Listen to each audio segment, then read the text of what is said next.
बिस्मिल्लाहिर्रहमानिर्रहीम। स्टूडेंट, आज का लेक्चर एक्सरसाइज 4.2 के रिलेटेड है और इसमें मैं पूरी एक्सरसाइज और कुछ इम्पोर्टेंट क्वेश्चन जो हैं जिनमें प्रॉपर और इम्प्रॉपर क्वेश्चन जो हैं उनको भी मैं सॉल्व करूंगा और कुछ इम्पोर्टेंट क्वेश्चन जो है जो इम्तिहान के लिए ज़रूरी हैं उनको भी हम डिस्कस करेंगे बेसिकली। तो स्टार्ट करते हैं जी। क्वेश्चन नंबर 1 ये लिखा हुआ है, इससे हम स्टार्ट करते हैं। ये इसका सोल्यूशन है। आपने क्या करना है, आपको पता है 4.2 जो है वो हमारी रिपीटेड लीनियर फैक्टर्स वाली है। तो उसका डी ऑफ एक्स जो होता है, तो इसमें हम क्या करेंगे, लीनियर फैक्टर्स को पता है आप सब ने, ए बी और सिंगल लेना होता है, कांस्टेंट लेट करना होता है। रिपीटेड है तो आप क्या करोगे, इसी को आपने दो दफा लिखना है। पहले ये इसकी हाईएस्ट पावर 2 है, पहले 2 से कम ए के नीचे आ जाएगी पावर 1, ठीक है। फिर उसी के साथ हायर पावर वो बी के नीचे लेट कर लेंगे। इसी तरह ये वाला है, ये सेपरेट है, ये सी के नीचे लेट कर लेंगे, ठीक है। ये पावर का मतलब क्या, फॉर एग्जांपल अगर ये पावर 3 आ जाती है, x-1 की पावर 3, तो पहले जो पहला कांस्टेंट होगा उसके नीचे पहले क्या आएगा, x-1, फिर b के नीचे x-1 की पावर 2, फिर c ओवर x-1 की पावर 3, फिर लैदा से ये वाला जो कांस्टेंट हम d लेट करेंगे। बात क्लियर हुई है। आप असेंडिंग आर्डर में इसकी पावर जो है वो लिखेंगे, ठीक है। यहाँ डिसेंडिंग पावर होता है, यहाँ असेंडिंग। सिंपली ये है कि पहले 1 पावर फिर 2 फिर 3। अब इसी तरह आप इसका एलसीएम ये है, इसी को हम दोनों तरफ मल्टीप्लाई करेंगे, ठीक है। ये हमारे पास इक्वेशन नंबर 2 आ गई। अब इसमें हमने ना दो मेथड होते हैं, यहाँ तो आप इधर ही लीनियर फैक्टर्स जो है जीरो मेथड अप्लाई करके इन कांस्टेंट की वैल्यूज निकाल सकते हो, या ये भी इक्वेशन आप निकाल सकते हो जिस तरह के ये लिखा हुआ है। एक्स स्क्र माइनस 3x है, हमने क्या किया, इन फैक्टर्स को मल्टीप्लाई कर दिया, यहाँ पे इसको वैसे रहने दिया है, इधर इसके स्केयर को खोला। नेक्स्ट जो है उसमें क्या करेंगे हम, ये वाला जो क्राइटेरिया है ये वाला काम करेंगे। लेकिन सबसे पहले हम क्या करते हैं, यहाँ पे हम जरा देख लेते हैं कि हमारे पास जो लीनियर फैक्टर्स हैं वो कौन कौन से हैं। एक x-1 है, एक x-2 है। पहले हम x-1 को जीरो के बराबर रखते हैं, फिर इसको हम इक्वेशन नंबर 2 में पता पुट करते थे। इसी तरह यानी कि x की वैल्यू जो है 1 है वो इसमें भी, और जहाँ जहाँ x है इक्वेशन नंबर 2 में पुट करें तो हमारे पास जवाब b का जो क्या आ जाएगा वो जीरो हो जाएगा। सिंपली अगर देखा जाए, देखें x-1 जीरो है, कहाँ कहाँ पे लिखा हुआ है, इधर भी है इधर भी है, ये दो तो जीरो डायरेक्टली हो गए। बी है, बी वाला रह जाएगा, एक्स में इधर 1 पुट करेंगे तो ये इसका लिखा हुआ सोल्यूशन। इसी तरह आपने जो है नेक्स्ट x-2 जो है लीनियर फैक्टर है रिपीटेड, जो लीनियर फैक्टर x-2 इसको आप जीरो के बराबर लेट करेंगे, सी का हमारा आंसर आ जाएगा। अब देखें, दो फैक्टर दो जो है हमारे कांस्टेंट, उनका तो आंसर आ गया, बाकी रह गया ए। इसको मालूम करने के लिए हम एक नया मेथड देखेंगे जिसमें हम क्या करते हैं, कंपेयरिंग द कोफिशिएंट्स करते हैं, ठीक है। तो उसमें क्या करना होता है, जो भी आपके कांस्टेंट्स हैं इनको आपने मल्टीप्लाई करना होता है कंप्लीटली, ठीक है। जैसे कि ये है, मैंने इसको मल्टीप्लाई कर दिया। अब यहाँ पे एक्स स्क्र वाले हाईएस्ट पावर वाले कौन कौन से हैं, ए एक्स स्क्र है, सी एक्स स्क्र है, इनमें मैंने इनको इकट्ठा कर लिया। फिर बी एक्स वाले उनको इकट्ठा कर लिया, फिर सी एक्स वाले, फिर जो ऐसे जो सिर्फ कांस्टेंट है जिनके साथ कोई वेरिएबल नहीं उनको मैंने अलहदा कर दिया। एक चीज याद रखिएगा कि अब पहले ये तो सिंपल ही है, ए एक्स स्क्र है और यहाँ पे प्लस सी एक्स, ये तो मैंने इकट्ठा कर लिया। अब एक्स वाले देखें, ये -3 ax है ये वाला, ठीक है। और यहाँ पे देखेंगे तो ये वाला जो बी एक्स है, ठीक है, एक ये है। और यहाँ पे अगर आप देखेंगे ये वाला, मैं इनको इसलिए हाईलाइट कर रहा हूँ, इसके बारे में मैं आपको एक चीज़ बताने की कोशिश करता हूँ, ठीक है। इसको भी अगर आप देखेंगे तो आपको आइडिया हो जाएगा क्या करना, क्या इसमें सबसे पहला काम जो है। तो इसमें हम सबसे पहले क्या काम करेंगे, ये जो एक्स वाले हैं देखें, इनकी तरतीब को जरा देखिएगा, ये माइनस है, ये भी माइनस है, ये प्लस है। आपने हमेशा ये काम करना है, जो प्लस वाला होगा ना उसको आप शुरू में लिख लें, ये है। फिर माइनस वाले हैं, इनको आप बाद में तरतीब से लिख लें, ठीक है। ये तब है जब हमारे पास एक प्लस वाला आ जाए तो बाकी नेगेटिव हो जाए। ये आपकी एक इजाफी चीज है, एक तरतीब, क्योंकि अगर आप माइनस इधर रखेंगे, इधर भी माइनस इधर भी, फिर आपको माइनस कॉमन निकालना पड़ना है। तो इस मैं चीज से जरा इजी किस स्टेप की तरफ मूव करता हूँ। जब यहाँ पे आप पहले प्लस लिख लोगे तो फिर प्लस ही हम लगाएंगे, ठीक है। फिर एक्स जो है वो देखें, इधर भी आ रहा है, इधर भी आ रहा है, इधर भी कॉमन निकल रहा है, ठीक है। तो प्लस एक्स कॉमन निकलेगा। तो अभी इसके लिए इसको जरा हम रख देते हैं। आपने एक्स वाले को भी सारे इकट्ठे कर लेना है, फिर कांस्टेंट। अब क्या करना है, इनमें जो है एक्स स्क्वायर कॉमन आ रहा है, ये बाहर निकाल लिया, ये इसका कोएफिशिएंट बन गया ए प्लस सी। अब यहाँ पे देखें, यहाँ पे अगर अगर देखा जाए तो यहाँ पे हमारे पास जो एक्स का जो कोफिशिएंट है वो हमारे पास ये है। देखें यहाँ पे एक्स कॉमन आ रहा है इन सब में, यहाँ पे इन तीनों में, तो मैंने ये लिख लिया बी माइनस थ्री या प्लस सी है। ये वाले जो तीनों कांस्टेंट है मैंने ये तीनों लिख लिए। अब हमने करना ये comparing the coefficient of x square. Coefficient क्या होता है याद रखिएगा स्टूडेंट। मसलन हमारे पास एक टर्म है 2x⁻², ठीक है। जैसा कि अगर इसको मैं जरा समझाने की कोशिश करूं तो ये हमारे पास लिखा हुआ है cx²। मैं आपसे पूछूं यार इसका कोफिशिएंट क्या है।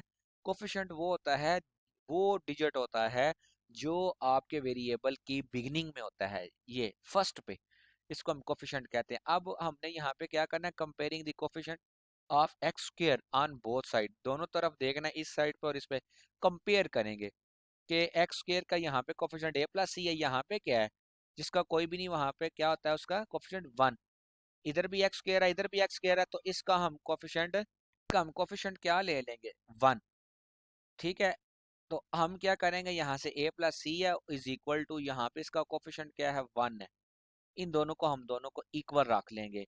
अगर देखें यहाँ पे कोफिशिएंट तो ए प्लस सी है, यहाँ पे आपके पास एक्स स्क्वायर ना होता तो आपने यहाँ पर लिख लेना था 0x²। स्टूडेंट ये याद रखिएगा, तो यहाँ पे 0 आ जाना था।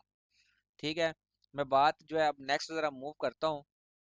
अब हमारे पास दो कांस्टेंट तो आ गए हैं, इसको जब करेंगे तो आपके पास जो आंसर है इसके हमें ये क्वेश्चन मिल गई है। अब हमारे पास बी की भी वैल्यू है, सी की भी वैल्यू है, जो यहाँ पे हम ए की वैल्यू पुट करेंगे सी की, हमारे पास एक आंसर आ जाएगा वो 2 है। तीनों की वैल्यू आ गई है, हम इसमें क्वेश्चन नंबर 1 में इसमें पुट कर देंगे, तो ये हमारे पास रिक्वायर्ड पार्शियल फ्रैक्शन आ गई है।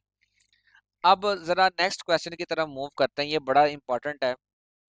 पहले देख लेते हैं जो क्वेश्चन नंबर 1 है वो क्वेश्चन नंबर 2, 3, 5 और 7 ये सारे क्वेश्चन नंबर 1 की तरह सेम है, इनको इसी तरह ही करना है। अब आ जाता है क्वेश्चन नंबर 4। ये हमारे पास एक इम्प्रॉपर फ्रैक्शन है। इम्प्रॉपर फ्रैक्शन का ऑलरेडी आपको पता है, इसको पहले आप लॉन्ग डिवीजन से डिवाइड करोगे, ये फिर quotient plus remainder over divisor, ये वाला सिनेरियो लगाते हैं आप, फिर इस वाले को उठाते हो, ये है ये वाला जो है, इसको आप लिखोगे क्या, देखें एक्स स्क्वायर है, इसमें देखें तो ये रिपीटेड लीनियर फैक्टर है एक्स, ठीक है। तो इसलिए हम इसको x की 2 है पावर, इसको दो दफा लिख लिया, पहले x फिर एक्स स्क्वायर फिर c, ये c x-1 के लिए सेलेक्ट किया, इसको इसी तरह एलसीएम को मल्टीप्लाई करेंगे। ठीक है, इसमें देखें अब हमारे पास लीनियर फैक्टर्स कितने हैं किनको हमने 0 के बराबर रखना है। इसमें हमारे पास एक x है, x लीनियर फैक्टर आ रहा है ये, और एक हमारे पास आ रहा है x-1, ये एक्स स्क्वायर है, इसको नहीं छेड़ना हमने। दो लीनियर फैक्टर आ रहे हैं, इनको आप 0 के बराबर रखोगे। ठीक है, तो ए की वैल्यू क्या आ जाएगी, एक्स की वैल्यू 0 आ जाएगी। ठीक है, ऑलरेडी क्योंकि इसमें कोई भी सब्ट्रैक्शन नहीं है या एडिशन नहीं है, ऐसे नहीं लिखा हुआ जिस तरह ये है। यहाँ पे देखेंगे x-1 है, इसको जब आप 0 के बराबर रखोगे x-1, तो x की वैल्यू क्या आ जाएगी, डायरेक्टली 1। मैंने डायरेक्टली लिखा हुआ है तो इसलिए ज़रा इसको परेशान नहीं होना आपने। ठीक है स्टूडेंट, मसलन ये है, हमारे पास ये लिखा हुआ था,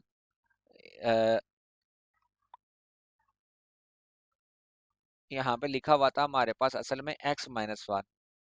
ठीक है, तो मैंने डायरेक्ट x की वैल्यू क्या ही निकल आएगी जब इसको 0 के बराबर रखोगे, 1। ठीक है स्टूडेंट, इसमें भी वही काम करना है, क्वेश्चन नंबर 2 बनाएंगे फिर 3 बनाएंगे, आप कोफिशिएंट्स बाहर निकाल लेंगे। ठीक है, एक्स स्क्वायर वाले और एक्स वाले ये लहदा हो गए। अब नेक्स्ट स्लाइड में हम देखते हैं क्या करना है। इसमें आप देखोगे कि x की वैल्यू 0 थी, उसको हमने क्वेश्चन नंबर 2 में पुट किया, तो हमारे पास बी आंसर आ गया -1। इसी तरह ये जो मैं आगे बात कर रहा था x-1 इज इक्वल टू 0 है, जो बात उधर बता रहा था इधर क्लियर कर दिया, उसको अब 0 के बराबर, उसको भी क्वेश्चन नंबर 2 में पुट करेंगे तो सी आंसर आ जाएगा। अब आगे नेक्स्ट बात है equating the coefficient of x square. बात आपके लिए ये है, अब ये जिस तरह मैंने इधर किया है ना इक्वेटिंग द कोफिशिएंट, बाकी मैंने नहीं इक्वेट किया क्योंकि हमारे बाकी दो कांस्टेंट ऑलरेडी मौजूद थे। अगर ये ना होते फिर मैंने इनके भी कोफिशिएंट्स को इक्वेट करना था, एक्स के भी कोफिशिएंट को हमने लेके एक दूसरे उनकी वैल्यूज निकालनी थी। इधर भी देखें हमारे पास दो की वैल्यूज निकल आई है, बी और सी की, ए हमारे पास नहीं है, तो इधर भी हमारे पास हाईएस्ट पावर कौन सी आ रही थी, ये देखिएगा। एक्स स्क्र इधर भी है, इधर भी एक्स स्क्र है, इसको जब कोफिशिएंट इक्वेट करेंगे तो a प्लस सी की वैल्यू 1 आ जाएगी, जैसा कि ये है। ठीक है, इसमें आप c की वैल्यू पुट करेंगे। ठीक है स्टूडेंट, तो यहाँ से देखें, इन्होंने ज़रा चेंज कर दिया है, प्लस सी है। आप इधर सी की वैल्यू क्या है, 2 है, इस पर पुट करोगे तो दूसरी तरफ जाके माइनस हो जाएगा, 1 - 2, जैसा कि ये है 1 - ए की वैल्यू -1 आ जाएगी। इसी को पहले आपने किस में पुट करना है, इक्वेशन नंबर 1 में, जैसा कि ये है इक्वेशन नंबर 1 में आप पुट करेंगे। फिर आपने एंड पे क्या लिख देना, इक्वेशन ए बिकम्स, क्योंकि इसकी वैल्यू जो है आप इधर पुट कर देंगे तो वो इक्वेशन नंबर ए 1 आ जाएगी, ए का जो है आंसर आ जाएगा। तो हमारा क्वेश्चन नंबर 4 भी सॉल्व हो गया, ये इसका आंसर आ गया, जैसे लिखा हुआ है इक्वेशन ए। अब आ जाता है क्वेश्चन नंबर 8, ये वेरी वेरी इंपॉर्टेंट है। अब देखा जाए स्टूडेंट तो ये क्वाड्रेटिक फैक्टर है, एक्स स्क्र -1, लेकिन अगर इसको ज्यादा डीपली देखा जाए तो ये हमारे पास फार्मूला बन रहा है, x square minus x square -1 का स्क्र, ए स्क्र माइनस बी स्क्र किसके बराबर होता है, एक बार प्लस में लिखते हैं फैक्टर, एक बार माइनस में लिखते हैं, तो यहाँ पे बच्चे गलती कर देते हैं। तो ये आपने देख लेना, डी एफ एक्स अगर फार्मूला बन रहा है तो आपने उसको ओपन करना है, अगर तो नहीं ना है, इरिड्यूसिबल है, तो फिर आपने उसको छेड़ना नहीं है, वो फिर क्वाड्रेटिक फैक्टर है, ये इरिड्यूसिबल है। ये जो फैक्टर है ये रिड्यूस हो सकता है, क्यों, हम फार्मूला लगाते हैं, ये दो लीनियर फैक्टर्स में तब्दील हो गया। अब देखें यहाँ पे हमारे पास दो पॉजिटिव वाले फैक्टर्स आ गए, इनकी आप पावर 2 लिख लो। अब ये क्वेश्चन नंबर 1 की तरह ही है। ठीक है, अब इसमें ये रिपीट हो रहा है, इसको आप ए लेट कर लो, इसको आप इसमें इसको 2 दफा लिखेंगे, इसमें एक को बी कर लो, एक को सी कर लो, वही क्राइटेरिया है, मल्सियम से मल्टीप्लाई करेंगे, इक्वेशन नंबर 2 बनाएंगे, फिर इक्वेशन नंबर 3 है। अब एंड पे जरा जाते हैं, तो इसी तरह पहले आप इसमें लीनियर फैक्टर्स हमारे पास कितने आ गए, एक्स -1 और एक्स प्लस 1, इन दोनों को आप 0 के बराबर रखोगे तो एक्स की वैल्यू एक 1 आ जाएगी, एक एक्स की वैल्यू -1 आ जाएगी। पहले एक्स की वैल्यू 1 पुट करोगे 2 में, एक आंसर आ गया, फिर X minus X is equal to -1 है, इक्वेशन 2 में पुट करोगे तो आपका सी का आंसर आ गया। अब इक्वेटिंग द कोफिशिएंट्स करेंगे, तो इधर देखिएगा जरा स्टूडेंट्स, यहाँ पे देखें, हम सिर्फ एक्स स्क्वायर के ही कोफिशिएंट जो है इक्वेट कर रहे हैं, क्योंकि यहाँ से हमें ना है अपने रिक्वायर्ड कोफिशिएंट वो जो अल्फाबेट लेट की है उनकी वैल्यूज मिल सकती हैं। क्योंकि देखें पीछे जरा देखें इस स्लाइड में, देखें ए की भी वैल्यू निकल आई है और सी की भी, बी की चाहिए, तो हमें ना इसी के अगर कोफिशिएंट अगर हम इक्वेट कर लेते हैं ना इसी के, क्योंकि इसमें बी मौजूद है,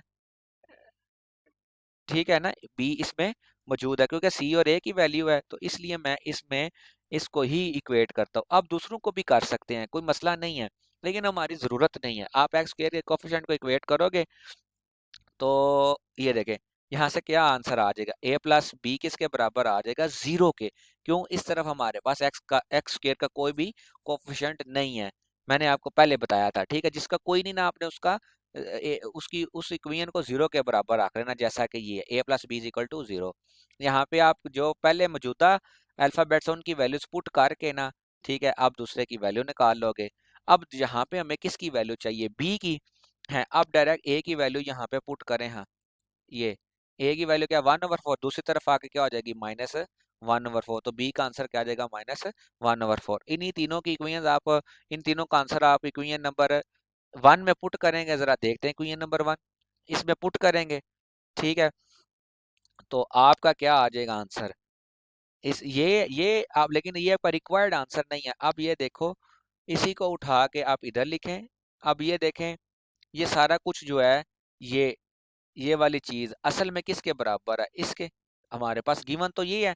तो यहाँ पे ना आप ऐसे रख लें, इसका नाम जो है ना, आप इस वाली इक्वेशन का मैं अब लिख देता हूँ आपकी अंडरस्टैंडिंग के लिए, इसका नाम जो है ना, हम इक्वेशन नंबर ए लिख लेते हैं, कैपिटल कैपिटल ए। ठीक है, तो हम एंड पे लिख लेंगे इक्वेशन ए बिकम्स, इस वाली इक्वेशन को हम क्या कह देंगे, इक्वेशन ए बिकम्स, क्योंकि ये सारा कुछ इसी में पुट कर दोगे आप। तो इस रिक्वायर्ड सवाल तो यही था, तो हमारा ये सारा जो है इसके इक्वल आ जाएगा, तो जैसा कि ये यहाँ पे हमारे पास है, इसका आंसर आ गया। लेकिन इधर चेक कर लीजिएगा, ये जो चीज़ है ना ये वाली, क्योंकि हमने पहली इक्वेशन के बराबर रखा है, लेकिन हमने यहाँ पे इक्वेशन ए बिकम्स करना है, तो ये लिखना है लेफ्ट साइड पे, इसको इस जगह पे लिख लेना है। ठीक है, अल्लाह ताला आप सबका हामी नासिर हो।